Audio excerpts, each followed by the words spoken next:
Convicted Charleston church shooter Dylan Roof wants his federal death penalty changed. Roof's lawyers filed a petition in federal court last week. He didn't deny killing 9 members of Mother Emanuel AME Church back in 2015, but claims his original lawyers were ineffective and dishonest. In the new petition, he also claimed the judge was biased against him. Now, the Supreme Court rejected Roof's appeal on his death sentence back in 2022. Chief Legal Analyst Khalif Rhodes is here to break all of this down. Khalif, what would you make of the initial filing? What I can say is disturbing at first. I mean, obviously, this is one of the most horrific shootings in American history. You have this person that has been sentenced 2015, and for the last number of years has attempted to try to get his sentence overturned in this most recent filing, not saying that he didn't commit the crime, but that the penalty phase was corrupt, specifically that jurors made statements that basically showed that they should have not been a part of the jury, but then they were. That is as a counsel was ineffective. You see that ineffective assistance of counsel argument made by the defendants a number of times. The standard for ineffective assistance of counsel is pretty basic. Like I can explain it to you like you're in elementary school. Right. The lawyer basically has to come to trial drunk. They have to come to trial and ignore everything that you're saying. Like if they're standing up there and they say something that's blatantly not true, they don't make any objections. They're not even paying attention. They're playing video games on their phone. I mean, the standard is that high for ineffective assistance of counsel. It's not that I just disagreed with your strategy. It's not that I thought that you should have said this, but you said it this way. The ineffective assistance of counsel argument that most defendants are attempting to make against their attorneys, they fail because they can't meet that burden, which is high. The court doesn't want to come back and second guess. They don't want to say, Monday morning quarterback, what you did during the trial.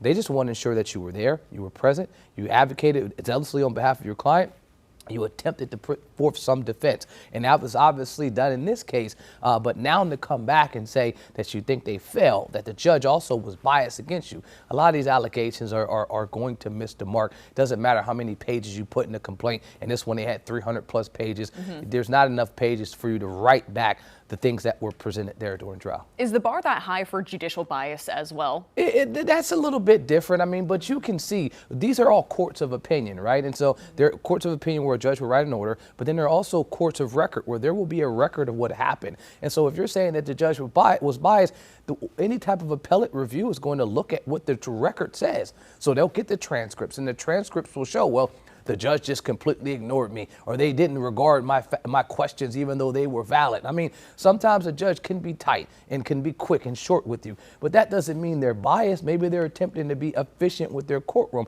And even as attorneys, we have to mind that and check our frustration sometimes when we're not getting a judge to do what we're wanting them to do. But bias is a different standard. We're saying that the law says that the judge should go this way, and they're going a completely other way because they were biased against me for something outside of the case.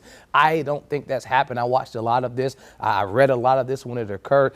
For me, I think that process for the judge would be extremely high, not just in this case, but any case. But this judge made sure to address that in an order already. I mean, it's been almost 10 years now since that shooting occurred. Of course, we expect appeals from defendants in high-profile cases like this, but do we continue to see appeals even after it's denied by the U.S. Supreme Court? 100%. I mean, a person is going to continue to appeal that's on the death row until they are executed. I mean, that's until their appeals run out, until you have no more opportunities to do it. I mean, unlike most folks that are sitting and working and going and doing life, they are in a place for a number of hours all at one time with ample time to submit these appeals. Now, he does have a team of lawyers, and his team of lawyers is advising him on to do this. And so I would say that it's not frivolous, but I don't think that it's going to make it past the front door.